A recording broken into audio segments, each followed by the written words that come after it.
तो आज की क्लास में हम पढ़ेंगे इलेक्ट्रोस्टैटिक पोटेंशियल एनर्जी क्या होती है और ये इन द इलेक्ट्रिक फील्ड और विदाउट इलेक्ट्रिक फील्ड इसका फॉर्मूला क्या होता है इसके बारे में जानेंगे। तो सबसे पहले हम जानते हैं इलेक्ट्रोस्टैटिक पोटेंशियल एनर्जी की बेसिक डेफिनेशन क्या है।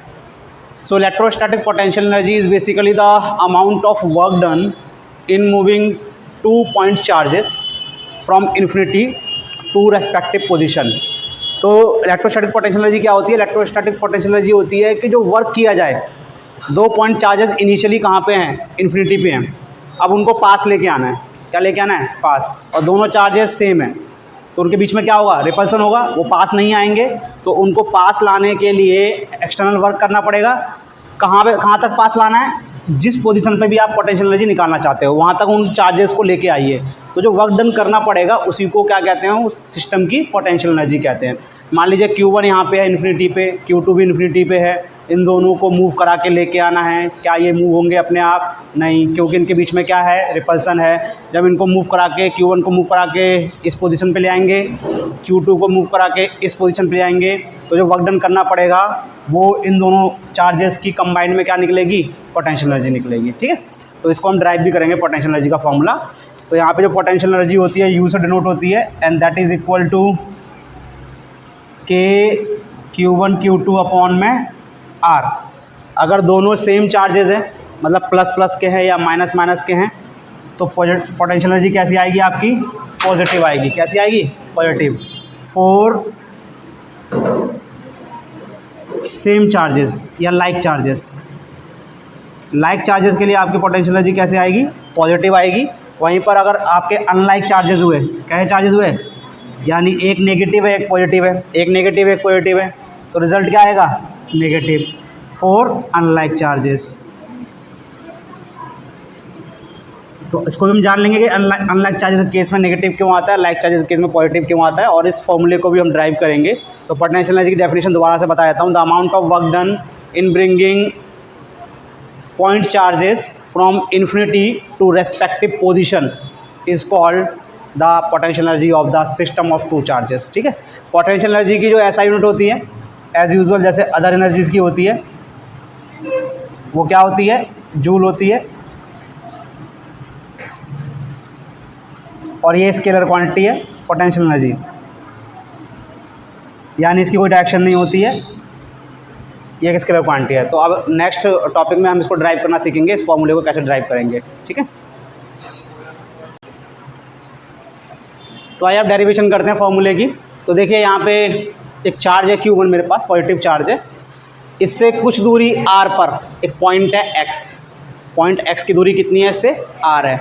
इस पॉइंट X पर इसके कारण जो पोटेंशियल होगा, इलेक्ट्रिक पोटेंशियल Vx होगा, उसकी वैल्यू क्या होगी या उसका फॉर्मूला क्या होगा? K Q1 अपॉन में R। ठीक है, एक दूसरा चार्ज है Q2 जो कि Q1 से इन्फिनिटी दूर है। कितनी दूर है? तो क्या Q2 और Q1 के बीच में कोई भी इंटरेक्शन है? नहीं। तो वर्क डन कितना होगा? केस फर्स्ट जब सेपरेशन इन्फिनिटी है, केस फर्स्ट जब Q1 और Q2 के बीच में इन्फिनिटी सेपरेशन है तो वर्क डन कितना होगा बेटा? 0 होगा। ठीक है, ओके। अब चार्ज Q2 को मैं मूव करा के लेके आता हूँ इस पॉइंट पर। क्या अपने आप मूव होगा? ये नहीं होगा। क्यों? क्योंकि Q1 और Q2 के बीच में रिपल्सन रहेगा। तो इसको जब मूव करा के लेके आना है तो एक्सटर्नल वर्क जो होगा करना पड़ेगा, और वो क्या करेगा? सॉरी, एक्सटर्नल फोर्स लगाना पड़ेगा, और एक्सटर्नल फोर्स क्या करेगा? वर्क करेगा। तो हमने पढ़ा था डेरिवेशन करते वक्त कि मान लीजिए इस चार्ज Q2 को यहाँ मूव करा के लाना है और हमारा W वर्क होता है। कितना वर्क होता है? इसको मैं W2 कह देता हूँ क्योंकि W1 मैं 0 ले चुका हूँ जब दोनों के बीच सेपरेशन था। Q2 चार्ज को इन्फिनिटी से पॉइंट X तक मूव कराने में मान लो W2 वर्क करना पड़ा। तो आपने फॉर्मूला पढ़ा था W2 अपॉन Q2 बराबर क्या होगा? Vx होगा ना। इस पॉइंट पे जो पोटेंशियल होगा वो क्या होगा? W2 अपॉन में Q2 होगा। और यहाँ से क्या निकल के आता आपका? W2 बराबर Q2 Vx। ठीक है, ये कंडीशन कब थी? ये जब थी जब उस चार्ज Q2 को मूव करा के लाया गया टू इट्स पोजीशन। ठीक है, when charge is moved, when Q2 is moved two point X। कहाँ तक मूव कराया गया? X तक। तो कितना वर्क करना पड़ा? W2 किसने किया, एक्सटर्नल फोर्स ने। और W2 का फॉर्मूला आपको पता ही था, W2 अपॉन Q2 बराबर क्या होता है, Vx। तो W2 बराबर क्या आ गया, Q2 upon Q2 into Vx। और यही टोटल वर्क कौन, W1 प्लस W2 स्टोर हो जाएगा किस फॉर्म में, पोटेंशियल एनर्जी के फॉर्म में। तो potential energy will be equal to W1 plus W2, यानी W1 तो जीरो है तो हमारे पास आ गया Q2 Vx, और Vx का फॉर्मूला क्या था, KQ1। तो K2 इंटू KQ1 अपॉन में R, यहाँ से क्या निकल के आया, KQ1 Q2 अपॉन में R। देखिए आगे पोटेंशियल एनर्जी का फॉर्मूला हमारे पास, पोटेंशियल एनर्जी बराबर क्या आ गया, KQ1 Q2 अपॉन में R। तो टोटल वर्क डन है जब हम चार्ज जो इन्फिनिटी पे थे उनको मूव करा के कहाँ तक लेके आए, रेस्पेक्टिव पोजीशंस तक लेके आए। देखिए पिछली बार मैंने Q2 इन्फिनिटी पे लिया था, अगर मैं Q2 यहाँ पे लेता हूँ, सॉरी Q1 मैंने इन्फिनिटी पे लिया था पिछली बार, लेकिन यहाँ पे इस पॉइंट पे दिखाया है। अब भी इनके बीच में सेपरेशन क्या रहेगा, इन्फिनिटी ही रहेगा। क्यों, इन्फिनिटी तो बहुत बड़ा होता है, अनंत बिल्कुल। पिछली बार मैंने Q1 को थोड़ा दूर दिखाया था आपको, लेकिन इस बार यहाँ पे दिखाया है। अब भी इनके बीच में सेपरेशन क्या है, इन्फिनिटी ही है, ठीक है। तो infinity is the so the potential energy is the amount of work done, potential energy is the amount of work done in moving two charges which are initially at infinity to the respective position. और ये दोनों charges क्या होने चाहिए, like होने चाहिए अभी के केस के लिए, ठीक है। बता लीजिए फटाफट, और ये फॉर्मूला आपका आ गया है। बेटा आप लोग चिल्ला, तो देखिए हमने पढ़ा अभी पीछे टॉपिक में कि electrostatic potential energy for 2 point charges Q1 and Q2 separated by R is given by this relationship U is equal to K Q1 Q2 upon में R, जहाँ पे K जो है कूलम्स कांस्टेंट है for vacuum, it's value is 9 × 10⁻⁹ newton square metre per coulomb square, ठीक है। अब अगर दोनों पॉइंट चार्जेस सेम नेचर के हैं, कैसे हैं, सेम, सेम पॉजिटिव पॉजिटिव है, दोनों जो हैं Q1 Q2 पॉजिटिव हैं, या दोनों Q1 Q2 जो हैं नेगेटिव हैं, तो Q1 और Q2 का जो प्रोडक्ट आएगा वो क्या आएगा, हमेशा पॉजिटिव ही आएगा। या दोनों नेगेटिव पॉजिटिव हो या दोनों नेगेटिव हो, तो दोनों को मल्टीप्लाई करने पे क्या आएगा, पॉजिटिव ही आएगा। तो आपकी पोटेंशियल एनर्जी क्या आएगी, हमेशा पॉजिटिव आएगी। और यहाँ पे जो फोर्सेज इन्वॉल्व थे वो कैसे थे, रिपल्सिव फोर्स। कैसे फोर्स थे, तो जब आपके रिपल्सिव फोर्स इन्वॉल्व होते हैं, रिपल्सिव इलेक्ट्रोस्टैटिक फोर्स, तो आपकी जो पोटेंशियल एनर्जी निकल के आती है वो क्या आती है, पॉजिटिव आती है। तो वहाँ समझ लीजिए जब आपके रिपल्सिव फोर्सेज इन्वॉल्व होते हैं, रिपल्सिव इलेक्ट्रोस्टैटिक फोर्सेज, तो आपकी पोटेंशियल एनर्जी पॉजिटिव निकल के आती है, क्योंकि वर्क करना पड़ता है अगेंस्ट, किसके अगेंस्ट, रिपल्सन के, ठीक है। वहीं पर अगर Q1 और Q2 में एक पॉजिटिव है और दूसरा क्या है, नेगेटिव है, तो दोनों को मल्टीप्लाई करने पे, पॉजिटिव को मल्टीप्लाई करने पर नेगेटिव से क्या आएगा, नेगेटिव ही आएगा।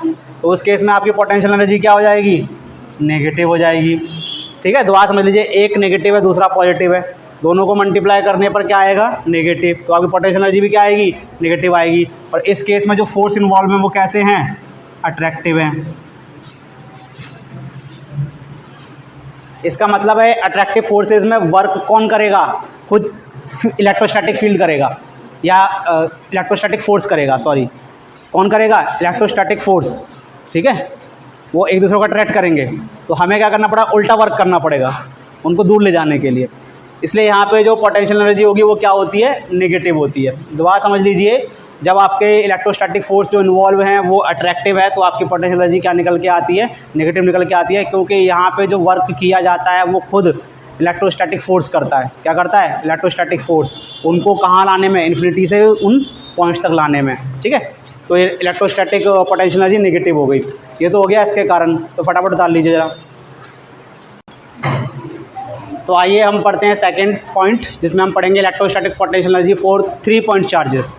तो यहाँ पे देखिए 3 पॉइंट चार्जेस लिए हुए हैं, charge first Q1, charge 2 Q2, charge 3 Q3।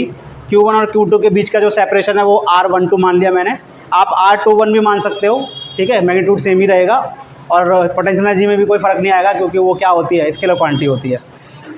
Q2 और Q3 के बीच में जो सेपरेशन है वो R23 है, Q1 और Q3 के बीच में जो सेपरेशन है वो 13 है, ठीक है, R13। तो जो टोटल पोटेंशियल एनर्जी होगी that is equal to potential energy for Q1 and Q2 कितनी जाएगी, के Q1 Q2 अपॉन में R12, इनके कारण पोटेंशियल एनर्जी। फिर किसके कारण, इन दोनों के कारण पोटेंशियल एनर्जी कितनी हो जाएगी, के Q2 Q3 अपॉन में R23। फिर इन दोनों के कारण पोटेंशियल एनर्जी कितनी जाएगी, के Q1 Q3 अपॉन में R13। तो यहाँ पे क्या कॉमन है, कुछ भी कॉमन नहीं, आप इतना ही ऐसे लिख सकते हो, कोई दिक्कत नहीं है, ठीक है। के कॉमन है, ठीक है, क्या कॉमन है, के।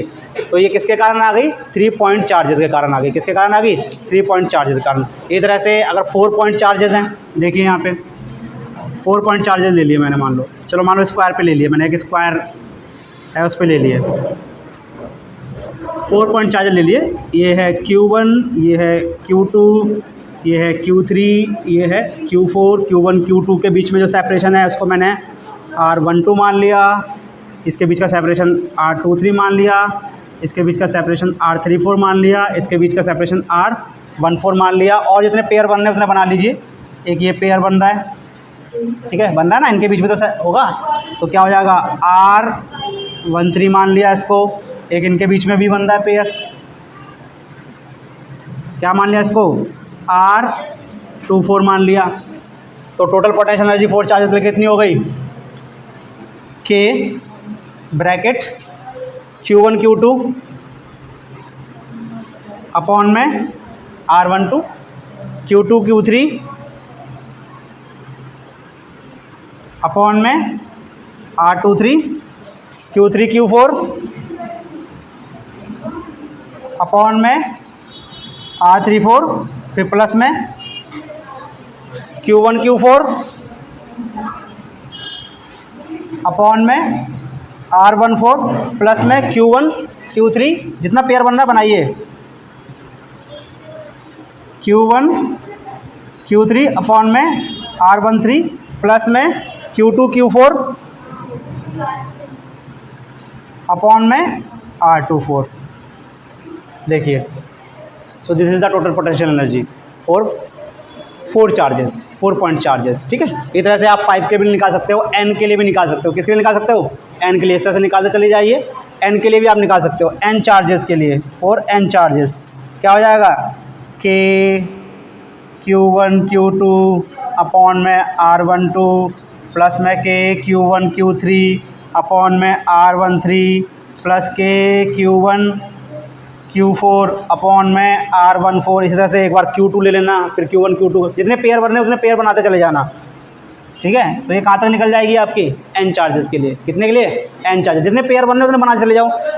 Q1 Q2, फिर Q1 Q3, Q1 Q4, फिर Q1 Qn, हो गया Qn तक। फिर दोबारा शुरू होगा Q2 Q1 नहीं, Q2 Q3, ये तो Q1 वाला तो बन चुका, Q2 Q3 Q2 Q4 Q2 Q5 Q2 Qn, फिर Q3 से Q4 Q3 Q4 plus Q3 Q5 plus Q3 Q6 plus Q3 Qn, ऐसे बनाते चले जाओ पेयर। तो आपका क्या निकल जाएगा, टोटल पोटेंशियल एनर्जी निकल जाएगा। उतार लीजिए बेटा। तो देखिए, पिछले टॉपिक्स में जितनी भी हमने पोटेंशियल एनर्जी की रिलेशंस पढ़ी थी, उन पॉइंट चार्जेस के कारण या पॉइंट चार्ज से जुड़ी हुई पोटेंशियल एनर्जी, उन सभी केसेस में पॉइंट चार्ज के आसपास जो एक्सटर्नल फील्ड है, इलेक्ट्रिक फील्ड, उसको जीरो माना था। यानी जहाँ पे पॉइंट चार्जेस थे वहाँ पे कोई भी एक्सटर्नल इलेक्ट्रिक फील्ड नहीं था। अभी हम बताने जा रहे हैं आपको कि पोटेंशियल एनर्जी क्या होती है किसी भी सिंगल पॉइंट चार्ज के कारण, जिसको एक्सटर्नल इलेक्ट्रिक फील्ड में रखा गया है। कहाँ रखा गया है, एक्सटर्नल इलेक्ट्रिक फील्ड में। तो देखिए यहाँ पे सोर्स चार्ज है, इस सोर्स चार्ज के कारण पूरे में क्या बनेगा, इलेक्ट्रिक फील्ड बनेगा। मान लीजिए पॉइंट एक्स है, क्या है, पॉइंट एक्स। इस पॉइंट एक्स पे इलेक्ट्रिक फील्ड आपका ई है, जो कि अवे जा रहा है। क्या जा रहा है, अवे, क्योंकि मैंने सोर्स चार्ज कैसा माना है, पॉजिटिव माना है। अब इन्फिनिटी से एक चार्ज क्यू को मूव कराना है और कहाँ लेके आना है, पॉइंट एक्स तक। जब इन्फिनिटी से किसी चार्ज क्यू को मूव कराएंगे और पॉइंट एक्स तक लेके आएंगे तो एक्सटर्नल वर्क करना पड़ेगा, सॉरी एक्सटर्नल फोर्स एक वर्क करेगा, हमें वर्क डन करना पड़ेगा। क्या करना पड़ेगा, वर्क डन। दोबारा समझ लीजिए, इन्फिनिटी से क्यू चार्ज को मूव कराने में पॉइंट एक्स तक वर्क डन करना पड़ेगा। क्या करना पड़ेगा, वर्क डन।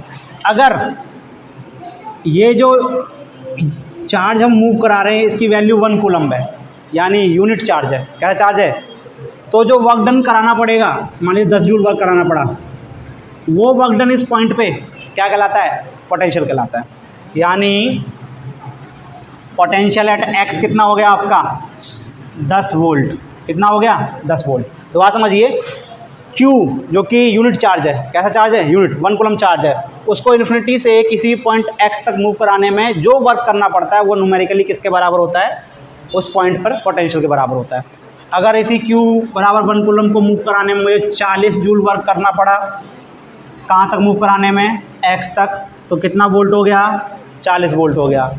अगर इसी Q बराबर 1 कूलम्ब को मूव कराने में मुझे 20 वोल्ट वर्क करना पड़ा, या एक्सटर्नल फोर्स को 20 वोल्ट वर्क करना पड़ा, तो x पॉइंट पर कितना पोटेंशियल हो गया? 20 वोल्ट हो गया। कितना हो गया? 20 वोल्ट। ठीक है।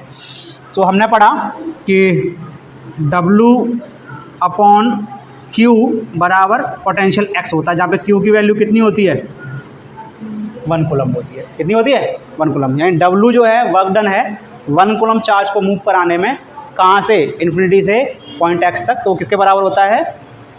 पोटेंशियल के बराबर होता है। लेकिन अगर ये चार्ज 1 कूलम्ब नहीं है, बल्कि अदर देन 1 कूलम्ब है, कम भी हो सकता है 1 कूलम्ब से, ज़्यादा भी हो सकता है, नेगेटिव पॉजिटिव कुछ भी हो सकता है, तो जो वर्क डन किया जाएगा, मान लीजिए Q 1 कूलम्ब नहीं है, तो वर्क डन हमको मान लीजिए 100 जूल करना पड़ा, तो ये 100 जूल क्या कहलाएगी? इस पॉइंट पर सिस्टम की पोटेंशियल एनर्जी, यानी पॉइंट चार्ज की पोटेंशियल एनर्जी कहलाएगी।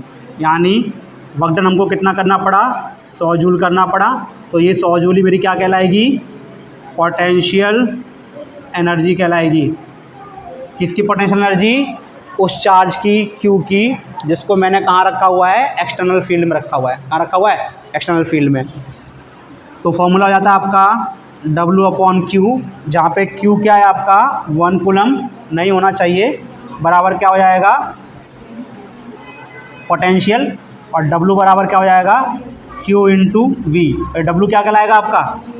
Potential energy. तो देखिए, वर्क डन बराबर potential energy, work done Q charge को मूव कराने में, और Vx क्या था यहाँ पे? x पे पोटेंशियल था। अगर Q की वैल्यू 1 हो जाती है, Q की वैल्यू क्या हो जाती है? तो आपकी पोटेंशियल एनर्जी और एक्टिव पोटेंशियल न्यूमेरिकली क्या हो जाते हैं? इक्वल हो जाते हैं, बराबर हो जाते हैं। तो बहुत सिंपल सा कंसेप्ट है, 1 कूलम्ब चार्ज को मूव कराने में पॉइंट x तक जो वर्क किया जाता है वो न्यूमेरिकली पोटेंशियल होता है, और अदर देन 1 कूलम्ब चार्ज को मूव कराने में जो वर्क किया जाता है वो न्यूमेरिकली क्या होती है? पोटेंशियल एनर्जी होती है। दोनों में अंतर ये है, वो एनर्जी है, पोटेंशियल है। इसकी यूनिट क्या हो गई? इसकी यूनिट हो गई आपकी जूल पर कूलम्ब, किसकी? Vx की। इसको वोल्ट भी कहते हैं। क्या कहते हैं? वोल्ट। जबकि यहाँ पे एनर्जी इसकी यूनिट निकल के आती है, वो क्या निकल के आती है? जूल निकल के आती है। क्या निकल के आती है? जूल। ये अंतर है, ठीक है।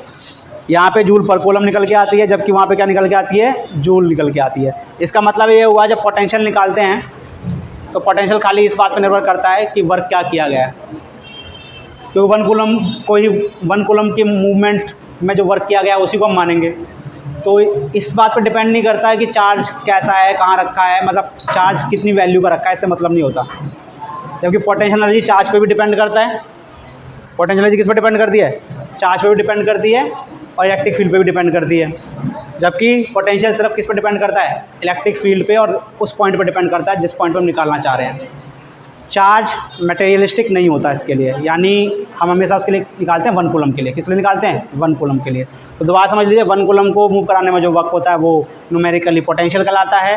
अदर देन 1 कूलम्ब को मूव कराने में जो वर्क होता है उसको हम न्यूमेरिकली किसके बराबर मानते हैं? पोटेंशियल एनर्जी के। तो यहाँ से आपने देखा पोटेंशियल एनर्जी बराबर आता है charge into electric potential at any point. At any point electric potential energy is equal to charge into electric potential. ये है हमारे पास, जब हमने चार्ज को कहाँ रखा था? एक्सटर्नल फील्ड में रखा था। पिछली वाली जो रिलेशंस पढ़ी है उसमें हमने चार्ज सिस्टम को एक्सटर्नल इलेक्ट्रिक फील्ड में नहीं रखा, यानी उसके आसपास का जो एक्सटर्नल इलेक्ट्रिक फील्ड है सोर्स चार्ज के कारण, वो क्या माना है मैंने? 0 माना है, ठीक है। जबकि यहाँ पे एक्सटर्नल इलेक्ट्रिक फील्ड है हमारे पास, जो कि किसके कारण पैदा हो रहा है? सोर्स चार्ज कारण। और उस सोर्स चार्ज में हम दूसरे चार्ज को मूव करा रहे हैं, तब हमारा क्या बन रहा है? पोटेंशियल बन रहा है। अगर 1 कूलम्ब है, और अगर 1 कूलम्ब नहीं है तो क्या बन रही है? पोटेंशियल एनर्जी बन रही है, ठीक है। उतार लीजिए बेटा। तो देखिए यहाँ पे क्वेश्चन है हमारे पास एक numerical, 1000 joule of work is done to move 20 milli coulomb of electric charge to point X. ये पॉइंट एक्स जो है वो एक्सटर्नल इलेक्ट्रिक फील्ड में है। किस में है? एक्सटर्नल इलेक्ट्रिक फील्ड में है। Determine the potential energy and potential of charge at point x. तो देखिए यहाँ पे हम पहले गिवन लिख लेते हैं। W बराबर हमारे पास 1000 जूल और जो Q की वैल्यू है वो हमारे पास है 20 मिली कूलम, यानी 20 × 10⁻³ कूलम। आप देखेंगे यहाँ पे जो चार्ज है वो 1 नहीं है, 1 कूलम नहीं है। इसका मतलब जो ये वर्क हो रहा है Q को मूव कराने पर, वो एक्चुअल में इसकी क्या है? पोटेंशियल एनर्जी है। किस पॉइंट पे? X पे। तो आप लिखेंगे पहला potential energy of charge at x किसके बराबर हो जाएगी? इसी के बराबर हो जाएगी 1000 जूल। यानी एक्स पे जो पोटेंशियल एनर्जी है वो कितनी है? 1000 जूल है। और एक्स पे ही मुझे पोटेंशियल निकालना है। तो आपको पता है पोटेंशियल एनर्जी बराबर क्या होता है? Charge into potential. लिखवाया था फॉर्मूला। पोटेंशियल एनर्जी कितनी है? 1000 जूल। चार्ज की वैल्यू कितनी है? 20 × 10⁻³ कूलम इनटू में पोटेंशियल। तो यहाँ से बेटा पोटेंशियल निकाल लीजिए फटाफट। पोटेंशियल बराबर आ गया आपका 10⁻3। 1000 को मैंने 10⁻3 लिख दिया। 20 × 10⁻3 तो हो जाएगा 10⁻6/20। यहाँ से 100 चुरा लो आप, तो 100 × 10⁻4/20। तो आपका आ गया 5 × 10⁻4 वोल्ट, यानी 50,000 वोल्ट। तो हमने फॉर्मूला लगाया हुआ है पोटेंशियल एनर्जी बराबर charge into potential. Potential energy हम निकाल चुके हैं, कितनी आई है? 1000 जूल। चार्ज कितना है जिसको मूव कराया था हमने? 20 मिली कूलम, यानी 20 × 10⁻³ इंटू में पोटेंशियल। यहाँ से पोटेंशियल निकाल लीजिए आप। तो बहुत सिंपल सा न्यूमेरिकल है, इससे आपको रिलेशनशिप का ही पता चल गया और किस तरह से हमने पोटेंशियल निकाला, किस तरह से पोटेंशियल एनर्जी निकाली, वो भी पता चल गया। ठीक है, उतार लीजिए बेटा। तो आइए हम पढ़ते हैं potential energy associated with 2 point charges in external field. अब हम पढ़ेंगे कि जो एक्सटर्नल फील्ड था उसमें 2 पॉइंट चार्जेस रखे हुए हैं या उनको लाया गया है उस पोजीशन पे, तो उनकी पोटेंशियल एनर्जी क्या होगी? क्या वो वही वाली होगी जो हम पहले फॉर्मूला पढ़ते थे या उससे अलग होगी? वही देखते हैं। तो देखिए यहाँ पे एक सोर्स चार्ज है मेरे पास, जिसको हम कैपिटल Q से डिनोट करते थे, याद आ रहा है? ये पॉजिटिव है। कैसा है? पॉजिटिव। अब सोर्स चार्ज के कारण इसके आसपास में क्या फैला होगा? Electric field. इसका क्या फैला हुआ? Electric field. चलिए हमने 2 पॉइंट लिए हैं। सोर्स चार्ज को मैं इधर लिख देता हूँ बेटा, ताकि डिस्टर्बेंस ना हो। सोर्स चार्ज, इसके कारण पूरे में इलेक्ट्रिक फील्ड फैला हुआ है, जो कि कैसा होता है? स्फेरिकल होता है। मान लीजिए 2 पॉइंट ले लिए मैंने, point first and this is point second, जो कि यहाँ से सेम दूरी पर है। दूरी सेम है, सेपरेशन सेम है, लेकिन डायरेक्शन सेम नहीं है। इसको मैंने कह दिया R1 वेक्टर और इसको मैंने कह दिया R2 वेक्टर, और इसको मैं कह रहा हूँ कि ओरिजिन पे है। कहाँ पे है? ओरिजिन पे मान लेता हूँ मैं, या इसी को रेफरेंस पॉइंट मान लेता हूँ। क्या मान लेता हूँ? Reference point. दोबारा समझ लीजिए, दोनों के बीच का सेपरेशन जो है वो सेम है, लेकिन डायरेक्शन सेपरेशन की क्या है? अलग अलग है। यहाँ R1 है, वहाँ पे क्या है? R2 है। पोटेंशियल दोनों पॉइंट पे क्या होगा? सेम ही होगा, क्योंकि पोटेंशियल डायरेक्शन पे डिपेंड नहीं करता है, बल्कि वो किस पे डिपेंड करता है? सेपरेशन पे। तो यहाँ पे जो पोटेंशियल है उसको मैंने V1 मान लिया, और यहाँ पे जो पोटेंशियल उसको भी V1 मान लिया, या मैं खाली V मान लेता हूँ। क्या मान लेता हूँ? V। अब दोनों में अंतर करने के लिए मैं ऐसे लिख देता हूँ VR1, और इसको क्या लिख देता हूँ? VR2 लिख देता हूँ। क्लियर है? VR1 and VR2। कितना क्लियर हो गया? तो आप याद कीजिए, किसी पॉइंट पर अगर पोटेंशियल V होता था, क्या होता था? V। और किसी चार्ज Q1 को, जो कि कहाँ पे रखा हुआ है? इन्फिनिटी पे रखा हुआ है, उसको मुझे मूव करा के लेके आना है इस पॉइंट तक। तो जो वर्क होता था उसकी वैल्यू क्या होती थी? चार्ज इनटू में पोटेंशियल। क्या होती थी? चार्ज इनटू में पोटेंशियल। दोबारा समझ लिए, Q1 चार्ज को इन्फिनिटी से इस पॉइंट तक मूव कराना है, तो जो वर्क होगा, मान लीजिए हमने W1 कह दिया, वो क्या होगा? Q1 इंटू पोटेंशियल, यानी Q1 इंटू पोटेंशियल R1। इस तरह से अगर Q2 चार्ज वो भी इन्फिनिटी पे है, कहाँ पे है, उसको मूव कराना है किस पॉइंट पर, 2 पर, तो जो वर्क डन होगा वो कितना हो जाएगा, Q2 VR2, यानी चार्ज इनटू पोटेंशियल। यानी इन्फिनिटी से उस पॉइंट तक मूव कराने में जो वर्क डन होता है वो क्या होता है, चार्ज इनटू पोटेंशियल। आप पहले मैंने फॉर्मूले में वर्क अपॉन चार्ज लिखता था, सेम चीज़ है, चार्ज को मैं उधर ले गया हूँ, ठीक है। इस तरह से Q2 को इन्फिनिटी से इस पॉइंट तक मूव कराने में जो वर्क करना पड़ा W2, वो क्या हो जाएगा, चार्ज इनटू पोटेंशियल, ठीक है। दूसरा, जब ये दोनों यहाँ पे आ जाएंगे, Q2 यहाँ आ जाएगा, Q1 यहाँ आ जाएगा, तो उनके बीच में रिपल्सन होगा। या जब इनको पास लाया जाएगा तब भी एक दूसरे को क्या कर रहे होंगे, रिपेल कर रहे होंगे। क्या कर रहे होंगे, तो एक वर्क डन और करना पड़ेगा। उस वर्क डन का वैल्यू क्या हो जाएगी, K Q1 Q2 अपॉन में R, जहाँ पे R इनके बीच का क्या है, सेपरेशन है। भाई जब इन दोनों को पास लेके आऊँगा, अभी तो इन्फिनिटी पे हैं, अब इन दोनों को मैं घुमा के यहाँ छोटे से पोजीशन में लेके आ रहा हूँ, तो रिपेल नहीं करेंगे एक दूसरे को। रिपेल के कारण भी एक वर्क डन होगा, वो हमने पढ़ा था क्या होता है, K Q1 Q2। और तो ये वाले वर्क डन कहाँ से आए हैं, ये दो नए वर्क डन कहाँ से आए हैं, ये दो नए वर्क डन आए हैं जब आपने एक्सटर्नल फील्ड में मूव किया था। जबकि पहले हमने एक्सटर्नल फील्ड क्या लिया था, 0 लिया था। अभी यहाँ पे एक्सटर्नल फील्ड फैला हुआ है, क्योंकि पहले वाले में एक्सटर्नल फील्ड नहीं था, तब खाली हमारा फॉर्मूला क्या होता था, K Q1 Q2 अपॉन में R। अब दोबारा समझते हैं, एक्सटर्नल फील्ड फैला हुआ है, Q2 को यहाँ तक मूव करा के लेके आए तो एक वर्क करना पड़ा Q1V, Q1 को इन्फिनिटी से यहाँ तक मूव करा के लेके आए तो वर्क करना पड़ा Q2V। जब दोनों को मूव करा के लेके आएंगे तो आपस में रिपल्सन भी होगा इन दोनों के, क्योंकि इन्फिनिटी से छोटे डिस्टेंस पे आ रहे हैं। तो पोटेंशियल एनर्जी या work done due to repulsion वो क्या हो जाएगा, K Q1 Q2 अपॉन में R। तो टोटल पोटेंशियल एनर्जी कितनी हो गई, टोटल पोटेंशियल एनर्जी कितनी हो गई, Q1 VR1 प्लस में Q2V R2 प्लस में K Q1 Q2 अपॉन में R। अगर एक्सटर्नल फील्ड नहीं है तो ये दोनों वैल्यू क्या हो जाएंगी, 0 हो जाएंगी। तो आपका पोटेंशियल एनर्जी क्या आ जाएगा, K Q1 Q2 अपॉन में R। यही हम पढ़ते आए हैं। तो आपने देखा, जब 2 पॉइंट चार्जेस को हम इन्फिनिटी से मूव कराते हैं 2 पॉइंट या 2 पोजीशन पे, और वो पोजीशन भी कहाँ पे हैं, एक्सटर्नल इलेक्ट्रिक फील्ड में। कहाँ पे हैं, इन्फिनिटी से 2 चार्जेस को इन पोजीशन पे मूव करा के लाए, और ये पोजीशन भी एक्सटर्नल इलेक्ट्रिक फील्ड में है, तो हमको एडिशनल वर्क भी, यहाँ पे एडिशनल पोटेंशियल एनर्जी भी क्या होती है, स्टोर होती है। वो किसके बराबर होती है, Q1V एंड Q2V की।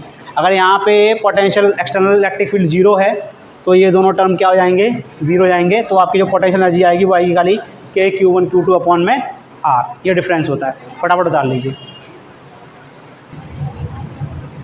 तो NCERT का न्यूमेरिकल हम कर रहे हैं, उसका A पार्ट है, determine the potential energy of a system of 2 charges. 2 charges हैं, 7 माइक्रोकूलम प्लस और दूसरा है -2 माइक्रोकूलम, ठीक है।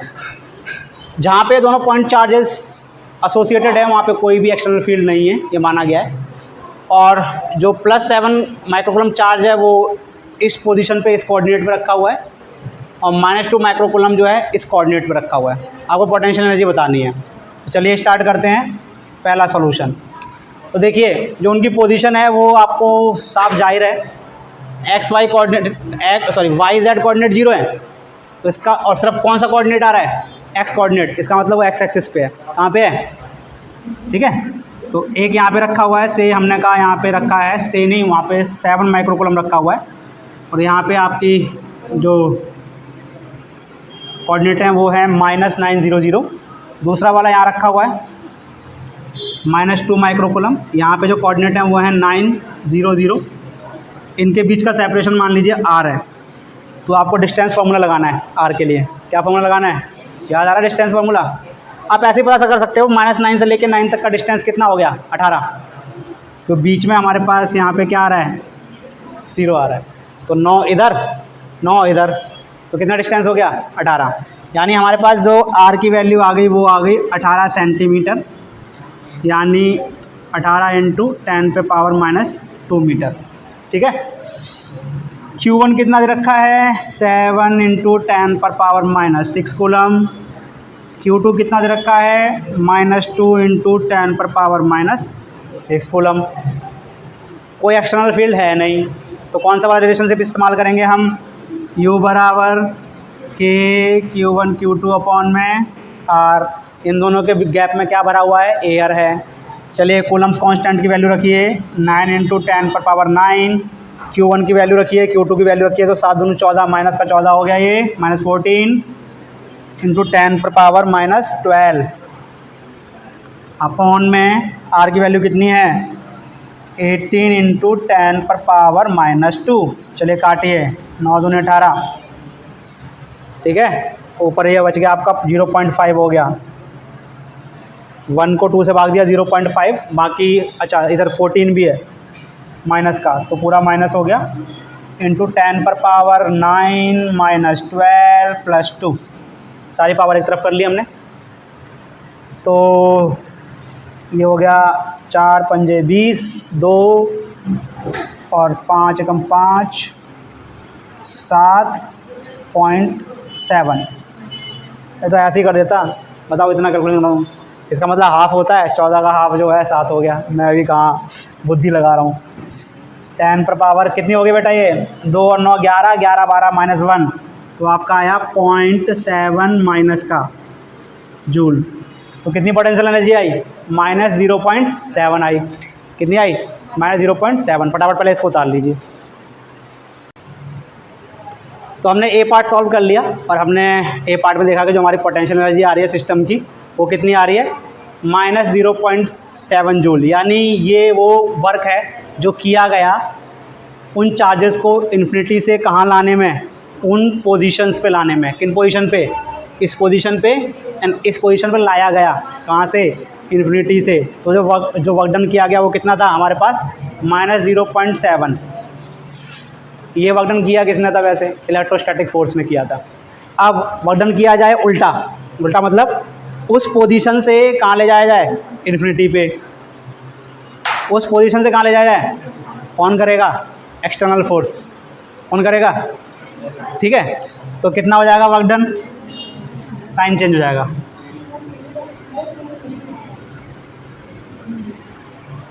ये वर्क डन कौन कर रहा था, इलेक्ट्रोस्टैटिक फोर्स, ये एक्सटर्नल फोर्स, सिंबल अलग अलग हो जाएगा, ठीक है। So this is the second. Third में क्या है, ठीक है, थर्ड वाला केस जो है उसमें जो चार्जेस जिस पोजीशन पे हैं वो पोजीशंस या वो लोकेशंस भी आपकी एक्सटर्नल इलेक्ट्रिक फील्ड में आ रही हैं। किसकी आ रही हैं, तो यहाँ पे कौन सा वाला फॉर्मूला लगेगा, आपको याद आ गया। तो यहाँ पे जो फॉर्मूला लगेगा दैट इज़ इक्वल टू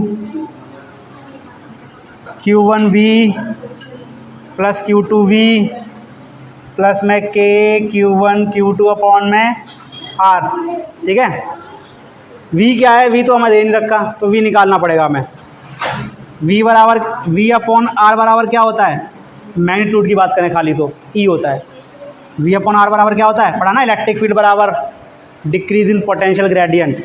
तो यहाँ पे मैंने माइनस निशान नहीं लिया है, खाली मैग्नीट्यूड ले रहा हूँ। क्या ले रहा हूँ, मैग्नीट्यूड। पढ़ा ना ये वाला फॉर्मूला, इलेक्ट्रिक पोटेंशियल बराबर पोटेंशियल डिफरेंस अपॉन में R।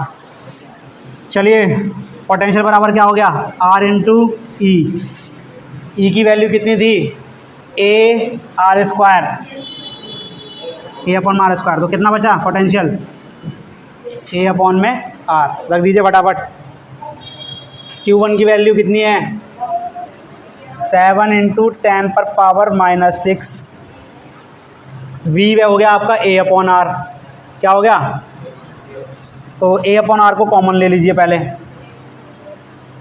तो यहाँ पे कर लीजिए प्लस माइनस में Q2 की वैल्यू कितनी है, 2 × 10⁻⁻6 और A/r बाहर कॉमन ले लिया, दोनों में A/r था ना V, प्लस में 9 × 10, ये तो हम निकाल ही चुके थे, K Q1 Q2 अपॉन में R, कितना आया था ये, -0.7 जूल आया था ना।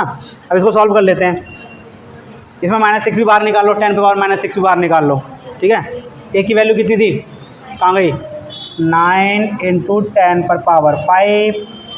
R की वैल्यू कितनी थी, R की वैल्यू 18 × 10⁻⁻2। इसको 0.18 भी ले सकते हो आप, इंटू में 10⁻⁻6 भी बाहर ले लिया, अंदर क्या बच गया, 7 माइनस में 2, 7 माइनस में 2, 10⁻⁻6 भी बाहर निकाल लिया, ए की वैल्यू डाल दी, आर की वैल्यू डाल दी, दोनों में से 10⁻⁻6 बाहर निकाल लिया ब्रैकेट के, देखो तो अंदर क्या बच गया 7 - 2 और इधर -0.7। सॉल्व कीजिए इसको, 9 दूनी 18, 0.5 और ये आ जाएगा आपका 7, 10 हो जाएगा, नहीं 50 हो जाएगा भाई, 5 हो जाएगा, 5 यहाँ 5 आ जाएगा।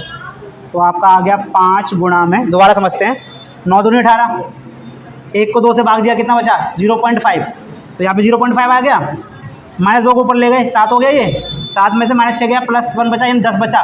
0.5 को 10 से मल्टीप्लाई किया, कितना बचा 5 आया। 5 को फिर किससे गुणा करेंगे 5 से, 7 से नहीं भाई, 7 में से 2 गए तो 5 बचा ना, माइनस में 0.7, 25 में से 0.7 घटाइए 24.3, बिल्कुल सही 24.3। देखिए पीछे वाले से ज़्यादा आ रही है, अरे नहीं आ रही है, जब इलेक्ट्रिक फील्ड नहीं था तब अलग आ रही थी वैल्यू, और जब इलेक्ट्रिक फील्ड है तब पोटेंशियल एनर्जी की वैल्यू क्या आ रही है, अलग आ रही है। ये कैलकुलेशन आप अपने हिसाब से भी कर सकते हैं, ठीक है। आपको याद रखना है इस केस में जब इलेक्ट्रिक फील्ड होता है हमारे पास, तो हमारे पास ये वाला फॉर्मूला लगता है, ठीक है। तो आज की क्लास हम यहीं पे एंड कर रहे हैं, ठीक है। नेक्स्ट क्लास में जो है मैं आपको पढ़ाऊँगा टॉर्क किसी डाइपोल के ऊपर, इक्विपोटेंशियल सर्फेसेस भी पढ़ाऊँगा मैं आपको, तो ये सारी चीज़ें आपको पढ़ाऊँगा, ठीक है। तो आज की क्लास यहीं एंड कर रहा हूँ मैं।